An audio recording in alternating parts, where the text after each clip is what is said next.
Welcome to the SRS Podcast. I'm your host, Aaron J. Babiar, and I'm the Training Director of Support Raising Solutions. Whether you're a new ministry worker or a veteran looking to increase your competence and confidence, Support Raising Solutions seeks to bless you in your quest to be a spiritually healthy, vision-driven, fully funded Great Commission worker. My guest today is Stephanie Nicholson of Here to There Ministries. And Stephanie is based out of the Jacksonville, Florida area, but she spent quite a bit of time in other places of the world, of course. And so we're gonna spend our first few minutes here just getting to know her. But first of all, Stephanie, welcome to the SRS Podcast. I'm glad you could join us today. Thank you. I'm excited to be here with you guys.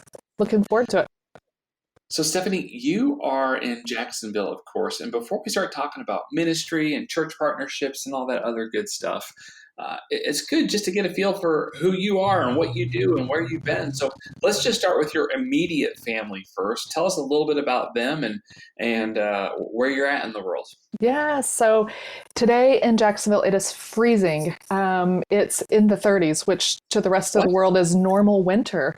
But yes, It's freezing here. So I have 25 layers on, trying to stay warm because I am a true Florida native, born and raised here. Love the beach, was there just 2 weeks ago and it was hot and I think I got a sunburn. But love the Florida weather. My family's all here. I'm married to my wonderful husband, Brian, and we get to do ministry together. And he's not from here. He's from Minnesota, but he comes, he loves the warm weather. So praying that God does not call us back to the Midwest or anywhere untropical. Amen. Well, I grew up in Iowa, so I'm a Midwest boy myself. And I got to tell you, I have a lot of friends and supporters and things like that back in Iowa to this day. But when they ask, I'm very honest with them that I would prefer to only visit them during the summertime. Yes. Well, we were up in, Minnesota, Iowa, couple years ago, and it was snowing in April. I've already been to the beach a couple times by that in Florida. So yes, I'm not used to it. Live in the Midwest or somewhere else that's cold. We love you, and we are so thankful that God called you to be there. Yes. Yeah. So. And come visit us. Come visit us at the beach. Yes, come visit Stephanie at the beach, or you can come to the Ozarks in Arkansas, and we'll show you some good mountain biking. But yes. Anyway, well, Stephanie, how long have you and Brian been married? We've been married 6 years. We got started a little bit later in life. We were both well into our 30s, but 6 years, just us, no cats.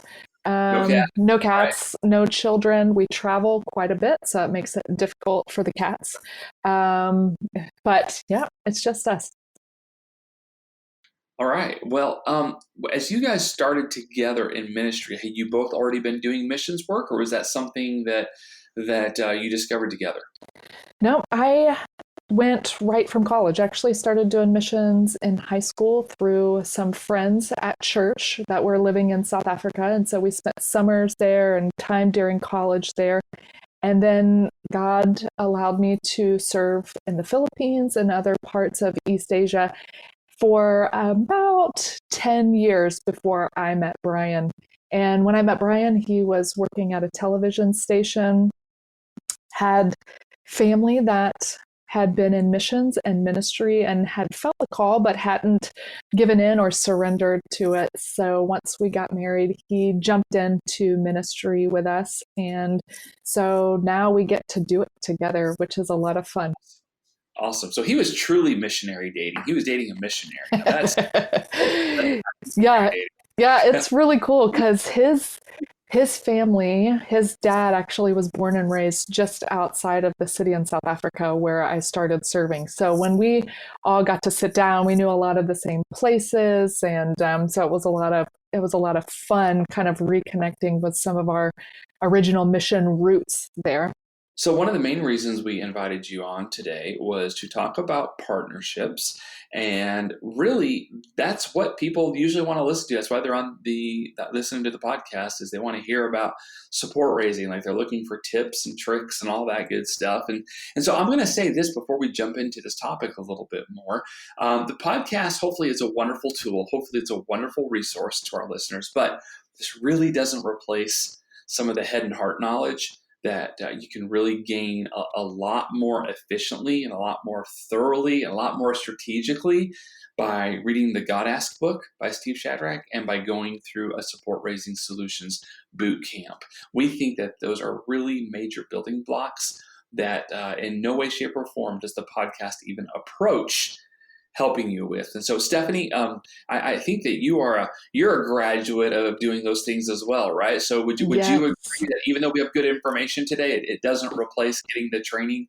Agreed. We are big fans of the God Ask and boot camp, and it has helped us build our confidence and our competence as we learn in the boot camp. And we buy the books and give it away to our partners, and we recommend that they go to it as well. I had done multiple trainings, a degree in missions and cross-cultural studies, and it gave me a new approach, a new perspective, and it also the biblical resources that you put us through as we read and study just helps you line up more with God's word and understanding how to approach other people, because it's not about the finances, it's about inviting them in to do ministry with you. And so yeah, it changed our perspective 100%. Praise the Lord. Praise the Lord. And just for our listeners too, I hear that from leaders that have been on the mission field for years sometimes, where they go, I thought I knew everything I needed to know. And then I actually started looking at scripture differently, and I read the book and I went through the boot camp, and wow, I'm so much more prepared now for raising and then living off support. And so a little bit of commercial there on the front side, just because just don't want people to go, oh, well, Stephanie and Aaron had great ideas. I'll just steal those ideas and I don't need to do anything else. Well, no, that's not necessarily true. So consider this a loving exhortation on the front side. Sign up for a boot camp if you haven't done Yes. it. Both So, and do both. Do the boot camp and listen to the podcast. yeah, and get some coaching afterwards too, after the boot camp. So anyway, this is just a piece though. So we're glad to provide the podcast, and so we're jumping into the topic today. It really has a little bit more to deal with interacting with churches. And so before we go too far with that, give us a little bit more of a background with Here to There Ministries and what you do with that, Stephanie. Sure. Like I was telling you, God had allowed me to serve in East Asia, the Philippines, and other areas. And it was such a great learning experience because I messed it up so gloriously. It was my first time. I was right out of college, right? So I knew everything. It's my first time leading a team. It was my first time being responsible for people. Just a lot of new things, working with other missionaries. And man, I've had to ask for a lot of forgiveness along the way because I'm sorry. I said, so you're in that club with me, huh? Yes. The club of I made way too many mistakes and need to apologize, and yet that's also how I learned. Yes, yes. And so the basis of Here to There was started from those first couple of years in ministry and realizing I needed some help and I needed some guidance along the way. And I thought, man, this was just for us. I thought this was just for what we were doing in ministry. And I thought, if I could just ask my churches for a little bit more help, maybe leadership help on how to lead a team and working with volunteers, scheduling, planning, things like that. But God just said, no, I want other churches to know that most missionaries are in this place. Matthew 9:37-38 talks about the harvest is plentiful and the laborers are few. And that is a very true statement. Most missionaries have such great opportunities to do ministry, but lack the resources, the physical, personal, human resources that it takes to either prepare us for the field or to join us in helping get the work done. And so I had lots of financial resources. I was fully funded, didn't need a ton of extra funding for that. I needed human resources. So in 2010, Here to There started as a way to help churches engage and partner and work hand in hand with our missionaries. Very cool. Very cool. So in the world of support raising, there's a lot of people don't always like the same terms, right? Some like Yeah. to call it friend raising, some call it fundraising, some call support raising. I like the term partnership. I'm not asking Shadrach to rewrite the God Ask, but I like the term partnership more than support raising, and yet I know what and you know what people are referring to when they talk about all that. But I like the word partnership a little bit more personally, and I get the feeling that you do as well because of the kind of the definition I put to it. So, with that being said, what do you, Stephanie? What do you mean when you use the word partnership, and how does that vary from support? Yeah. So when we think about partnership, we mostly think about like businesses or marriages, right?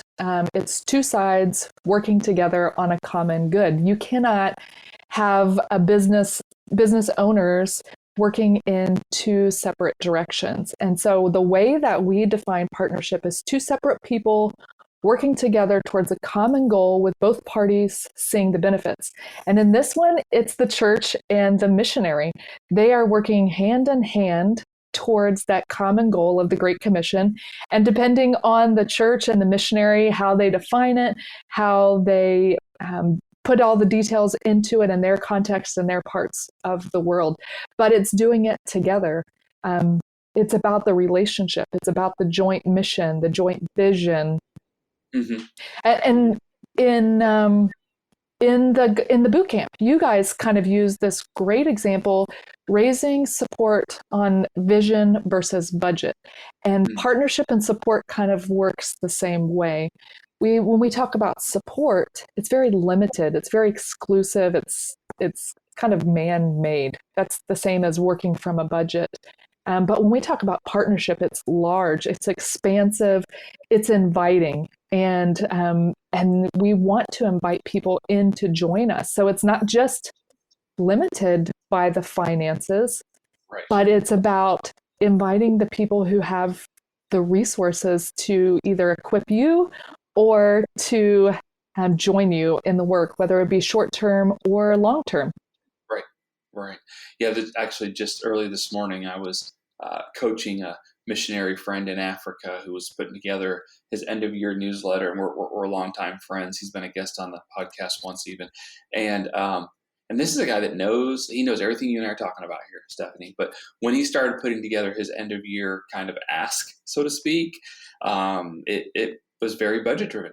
Mm. It wasn't very vision driven, and I just asked him a couple of questions. I'm like, yeah, but don't you have to have this thing in your budget?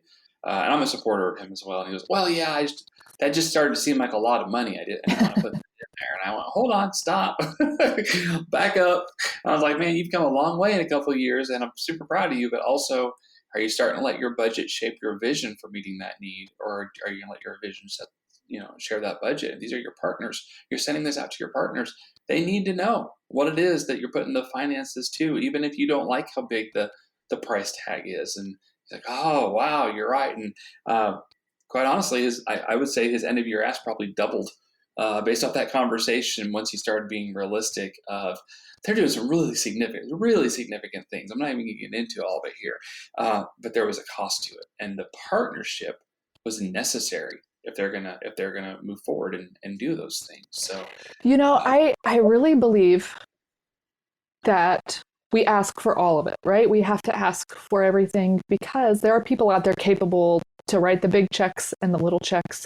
But I also believe that if we truly invite our churches in to join us physically in ministry together, that our financial capital will go down because our human capital has increased. we will Yeah. be able to transfer some of the financial needs that we have with Mhm. human people that can come and do it with us, do it for us, help us do it better, more efficient, more effectively.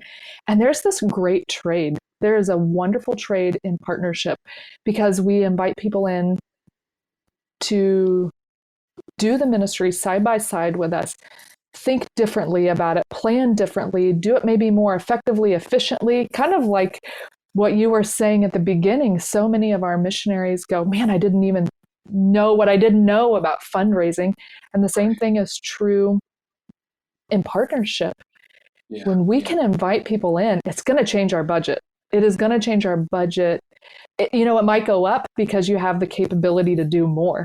Right. But it also might go down because now you have the human capital that's Yeah. there that can help meet some of your budget needs. And so partnership, it really alters a lot of our our financial needs in both in great ways. Yeah. So, to our missionary friends, and by the way, I throw that out really broadly. I realize that some people listening, you might be a church planter, or you might be in some sort of youth ministry that you raise and live off support. I'm not limiting to this to just one particular pastoral subset. I'm saying missionaries broadly, but with that idea in mind, Stephanie, obviously I know there's some people that are hard to reach places, or perhaps a closed country, or they've never really thought about involving people or involving a church physically. Like they honestly they just want the money. They just want, Yes. and we're kind of challenging that notion a little bit. And there's going to be times where that's not true. It's not a one size fits all. But what do our missionary friends? What do they need to know as they approach churches for partnerships? Yeah. I think about a friend of ours who kind of was in this situation. He had some major needs, but he didn't know how to approach his church. He had asked them for support, that general support, right? Most missionaries, in any of the preparations that we get outside of boot camp, right? It's very vague. We go in, we might meet with a church and say, hey, we need your help. We'd love for you to partner with us. But oftentimes we don't know how to identify the specific need. We don't know how to invite them in. And so Henry, our friend, was kind of in this situation, and we said, Henry, you got to ask. You got to ask specifically. And so we identified his three biggest physical needs. And he was speaking at a church the next week, and we snuck in. We snuck in the back door and watched him. And you could tell he was kind of nervous, but he Sure. needed administrative support. He needed some physical help with his wife, who was having some health issues, Okay. and so he just asked specifically for this, and we kind of sat back and watched. And he had people come up to him afterwards and said, I've been praying about what I could do to get more involved in ministry. And people came specifically and said, I can help you with that. I can help you with that.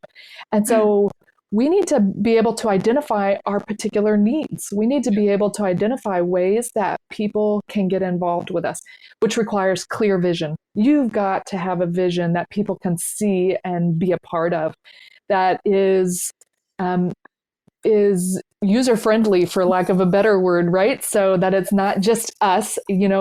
We missionaries are very a lot of times type A islanders, that we like to do it on ourselves, do it ourselves because we just drop our shoulders and dig in. Yeah. But our Yeah. vision needs to John be, Wayne mindset sometimes. I grew up near Winterset, Iowa, which is the birthplace of John Wayne, and that was kind of the model for a lot of people that were in the public eye, and certainly for missionaries in the public eye is just pull yourself up by your own bootstraps. You just talk to Jesus and you take care of it, and that rugged individualism. Yeah, I understand. There's something yeah. attractive about it, especially as Americans, but that Oh, can get you yes. in trouble pretty quick as well. Yes. And our churches, we have such amazing churches that are filled with untapped resources. Many people just need to be invited or kind of guided and steered in a specific direction. So when we meet with our churches, whether it be the pastor, leadership team, mission team, whatever it is, we also need to be able to share the exact opportunities for them.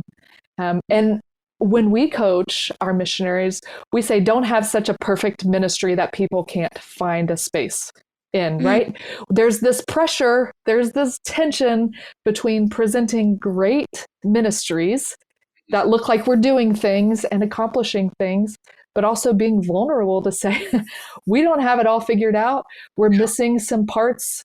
And this is where you fit in. And so we have to have a lot of vulnerability to show imperfect ministries to our churches and say, hey, this is what we're trying to accomplish. This is where God's leading us. And here are some options of ways that you can be involved.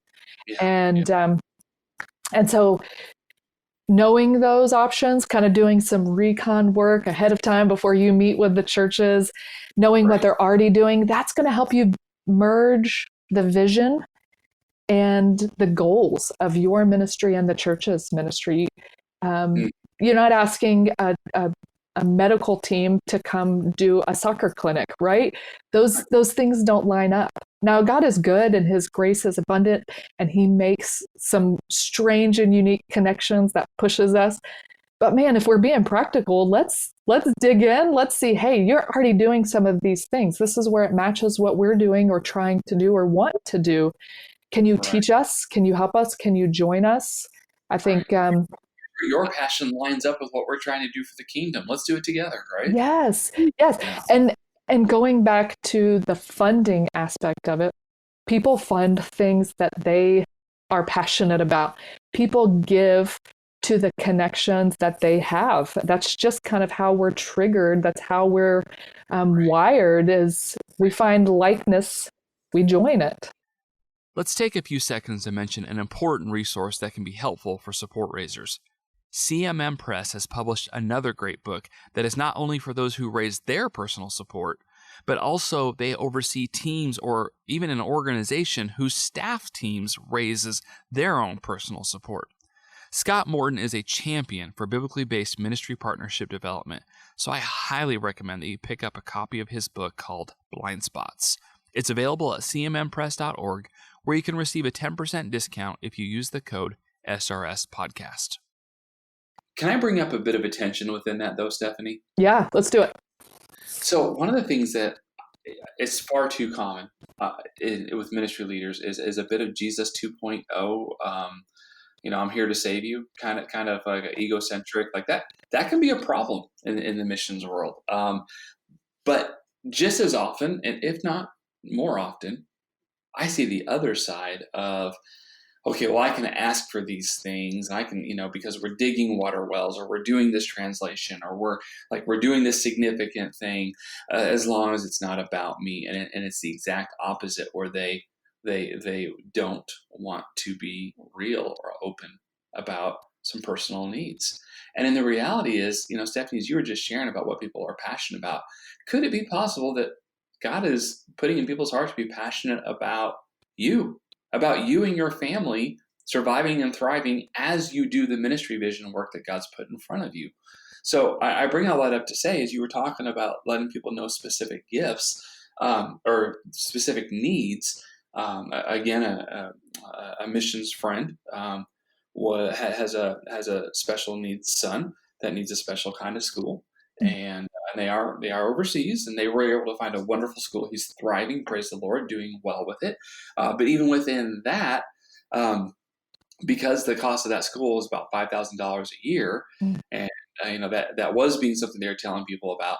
They weren't telling people about that their son also needs braces. And which they don't give those away either. And I was like, wait a minute, how come I know this is true? How come this isn't all involved? Oh, well, I just don't want to ask too much and don't want to be too personal. And I was like, hey man, are you raising your son, in Africa? Yeah. I was like, does your son need a special school and need braces? Yeah. I was like, okay. So then you know what you need there. Like don't be bashful about letting your partners in ministry know what your family's needs are, because if your family's not thriving, your ministry's not going to thrive. And so I bring that all up to just encourage our listeners, is because some are probably going to listen to this here in the last couple of weeks of of 2020, I think is when this will probably publish. Don't be shy about letting people know about personal needs, that if those needs aren't met, either something that shouldn't happen is going to happen, or it's going to prevent you from really focusing on your ministry, because you're going to have to work a side gig and sell essential oils or something like that instead of doing what you're supposed to be doing, right? So the coolest part about partnership is being in relationship with your churches. And we're not just talking about pastors, but we're talking about people that you actually love and know and have real conversations with on a regular basis. The advantage of being in partnership with those kinds of people is they know some of those things ahead of time. Not always. They're not always going to know that, Timmy needs braces. Right. But if they're a part of your life, if they're a part of your ministry, they're walking along some of these things with you. And sometimes it removes the ask, but sometimes it makes the ask easier because they know where you are. They know your situations. They know what's going on. Right? Like they're going, oh, you're real, just like me. You have kids that need braces in school also, just like our kids. Yeah. Let us step into that. That actually makes you so much more approachable, so much more real. And let's be honest, as much as we want people's love and respect, we don't want people confusing us with Jesus, because we're kind of mess up sometimes, right? kind of all of the time here for me. So yeah, this concept of partnership, I mean, we say the word all the time, right? But if we can truly tap into those relationships, it's a game changer. It is a game changer of these false expectations, these lies that Satan has put between church and missionary, or church and ministry worker, or whatever it is, even with pastors, right? Because we get down, we get dirty, we get real, we step in the mess with each other, and it brings the realness to a whole different level. And you go, oh, I'm going to take back that cape that that I put on you, and the stool that I've put you on, in this glass box that you're in, because you're just like me. You just happen to live in a different part of the world, but we're still responsible to do the same things. So, and that's a major benefit of partnership, is that people see us as real. Yeah. And I have a few good friends that I didn't know before I started doing the missions type work that I'm doing, and they're supporters. But that's not why we're friends. That allowed us to build a relationship. That allowed us to get to know each other. And I'm blessed. I'm so blessed. These are people I probably, if I'm honest, I probably would not have met or engaged with if there hadn't been a financial need as we were pursuing the vision that God had put in front of my wife, Marky, and I for ministry. So there really are a lot of benefits in partnership. And that doesn't mean it's always clean. Sometimes it's messy. Sometimes it's really messy. Yep. But yeah, there are benefits. In fact, tell us a little bit more about benefits of partnership, or maybe even when you're ready, even segue into some resources that people could engage with to learn more about I want to tell you something personal about Brian and I's focus that changed after boot camp when it comes to this relationship. So in the God Ask and in boot camp, you guys do this diagram of the triangle. It's not a pyramid scheme, but it's a triangle putting God at the top, and the fundraisers on one side of the bottom, and the funders, potential funders at the bottom. And the fundraisers, us as missionaries, are looking to God, trusting God. He's our shepherd. He's our provider, right? And we're doing the same. The supporters, the potential fundraisers, they're doing the same. They're looking to God. God, how am I supposed to use my money, right? How am I supposed to use my resources, my time? Yeah. That changed the way that we approached our partners. When we started looking at it that way, we actually sit down. Sometimes it's a napkin, sometimes it's just a scrap piece of paper that I've got in my bag, but we write that triangle out for our partners. And we say, we want you to look at this. This is how we view partnership, that it's not about the funding, that it's not about what we can accomplish, but it's about the relationship. So whether you support us or not, we're still going to be friends. Whether Right. you support us for a large amount or a small amount, that's not going to change. We're not going to treat you any differently. And that actually has opened the doors for new relationships. Like you're saying, it started with a financial need. I needed the ability to go or to do this project or whatever it is. I needed the people to help me.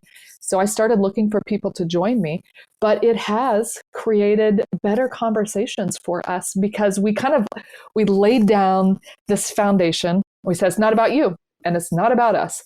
Yeah. And so it changed the dynamic, and that has been so helpful for us personally in our fundraising and our partnership development, because now we can say, hey, remember when we had this conversation? I need to talk to you a little bit more about ministry specifically. That was a big game changer for us in the way we approached people. And it also has helped strengthen our relationships with our partners and new people, the people that you reach back into, the archives and say, I'm going to try it. Got to see if the phone number is still the same, or reach out to them through social media. And it's not about the lack of relationship you haven't had for the last 5 years, but it's all about God. It's all about accomplishing the vision, the things that God set out for you. And it creates some new relationships. Well, I don't know if anybody would ever, accuse me of being mature, Stephanie. I think I'm far from it. But I actually had a friend recently who, I'm doing a little bit of end of year fundraising here. We're fully funded, but we've realized a little bit of a need, a little bit of an increase necessary going into next year. And so I'm doing a short season of just doing a little bit of support raising, and reached out to an old college friend. And I'm an old dude, right? So this is like 25 years ago. Reached out to an old friend that have barely talked to in 25 years, and just said, hey, I would love to connect with you and your spouse and share with you more. And really, I was just trying to set up a support appointment. And here's the deal. They joined our team, and I'm disappointed at the same time. Why?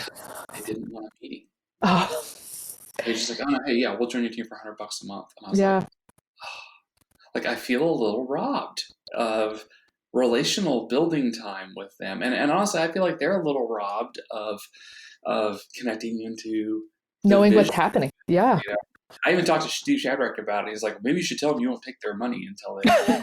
And I was like, I know enough about their situation. They're dealing with all sorts of. They're both in the medical field, and at the time we're recording this, COVID's spiking, and I get the feeling they're lucky if they have 30 minutes for dinner together right now. And I was like, yeah, that's not worth fighting that fight right now. But yeah, I actually want that relationship with them. So maybe it's a healthy thing. Maybe it's a mature thing that I'm actually really disappointed they joined my team in the way that they're joining it. And I'm actually very prayerful that we can actually have a good meeting, down the road here just a little bit, because partnership to me, it's not just words anymore, Stephanie. It really is so much more than just the money. And Yes. so I appreciate your heart and what you're bringing to the discussion on this, because I'm living in that little balance right now. We have had a similar situation. We've called to set up an appointment, to set up a visit, and get no response, or hey, let me look at our calendar, or let me talk to my spouse, kind of situation. And so we're waiting, and in that time we get a deposit into our account. And I'm going, and even when we try to call and say thank you, to follow up when we get back from a trip or a workshop, we always try to reconnect and share what happened so people Sure. can know and continue to build a relationship, right? And so the partnership is so important. It's good for us as missionaries. We need the relationships. We need the care. We need the connectivity. We want to let people know what they're a part of. And it's hard sometimes when people don't see it that way. And that's just life. Unfortunately, people don't see partnership the same way we do. Yeah. And honestly, that's because I'm not calling them immature, but I used to see it more as like, yeah, you give me the money and I do the work. We don't need a relationship here. And I used to really think that years ago, and that was, I can't speak for them, but I can speak for myself. That was immature. was immature on my part, and I found something so much better now. And so we will run into that, and you might have a handful of people on your team that are like that. I know I still do to this day, but in reality, we're not looking for those type of people. We want people that actually realize what they're investing in the kingdom. And quite honestly, Stephanie, I'm wondering if this is true for you as well. I have found that when it comes to supporters, it's a little easy come, easy go. If they don't actually hear the vision, they don't actually connect, and they give some money once or twice, it kind of stops after that because they're approaching it more like a charitable giving obligation instead of a vision for eternity and how they're a part of it. That's been my experience. Have you had something similar? We've had a couple of situations where if there's any hiccups, they don't work through the hiccups. And for us, we try to look at the way that we've approached them. How did we approach that relationship? Was it just transactional? Did we just ask them to support us and not partner with us? Right. Have I worked on the relationship any between asks? And so it definitely comes back to us as well in our approach, in our ask, how much we share the vision, the building the relationship in between as well. And some people are just going to be transactional. Not everybody's cut out for that. We missionaries sometimes are a unique bunch, and it is awkward sometimes to sit down and talk to us or to get on a call or to spend time with us. But we do have to do our part. In the boot camp, we fill out a timesheet, so to speak, a schedule, put it in your schedule. Tuesday afternoons is our partnership, fundraising, support raising time. We spend several hours every Tuesday just investing in people, investing in their relationships and their families and their ministries, and so that we can do as much on our part of it to prevent those from happening. But they happen. Yep, they do. Well, as we go to wrap up our time today, there's a lot of benefits to partnership and working with churches. We do have to remember, and you said this before, I'm just going to kind of reiterate it differently. The church is an organization. It's not necessarily individuals, but it's made up of individuals. So if you're going to partner with a church, you do need to figure out, you need to be, intentional about connecting with, so who are the individuals that get it? Who are the individuals that might be interested in getting involved beyond just paying and praying, or who are the decision makers in the church? And so there really are benefits to partnership, and we certainly encourage you working with a local church. But remember, local churches are institutions. That doesn't mean they're bad. We love local churches, but they are institutions. So it's a bit of a different scenario when you're working with the church. You really need to be thinking on a macro and a micro level. But also on the resource side, would you like to mention a few of we'll try and stick some of these in the show notes too, but would you like to mention some of the other resources that people might be able to visit on this topic? Yes. We, obviously we love the God Ask. And like I was saying, we buy it and give it away to people, especially some of our new missionaries, to encourage them. But the idea of partnership is new to some people. And so we also recommend Antioch Revisited. It's a small book by Tom Julian, and it's in story form, so it's easy to read, maybe 90 pages, like one, maybe 2-day sit session to just read through it. It's got a little workbook, but it's a great story of what partnership is, and a good illustration, a good way to grasp that concept, especially when you are working with churches. And how do you drill down beyond the secretary, who's guarding the pastor or the mission team leader? How do you get involved in some of the more personal aspects of it? Now, our ministry Here to There offers a couple of resources for missionaries. We have church partnership development for missionaries. So on our website, heretothere.org, you can go. We have in person, obviously, we do trainings in person, but we also have online. It's quick, 9 sessions. It's got workbooks to go with it. It gives you examples. You get coaching from us and our team. And it's a great way to just better understand and work through a a partnership strategy of how to approach people. And then I know, like you said, several people, not everybody on here are missionaries. And so I know we've got organizations and churches who also listen to this so that they can better support their missionaries and ministry partners. And so we have what's called AMPT, Association and Mission Partnership Development. Okay. And this is a course that churches can go through either online or in person with our team to build a mission strategy. Most churches don't have a mission strategy. So when the missionaries come and ask them for partnership and come and ask them for support, they either give them a generic answer, they don't know what to say or how to respond or how to join them in ministry. Or there's no answer sometimes. There's we'll take it under advisement. Yeah.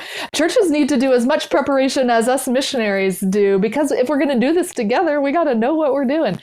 And so we work through churches to build a mission strategy to help them know where God's calling them to serve, how they can serve, how do they train up their people in the church, and then how do they send them out.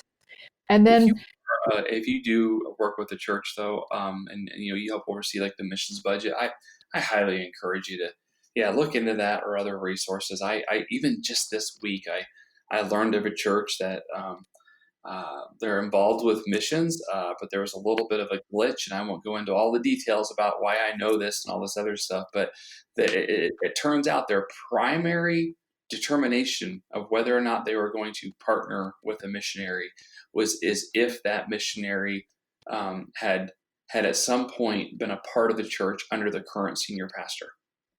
So if you were part of the church before that senior pastor, you don't qualify.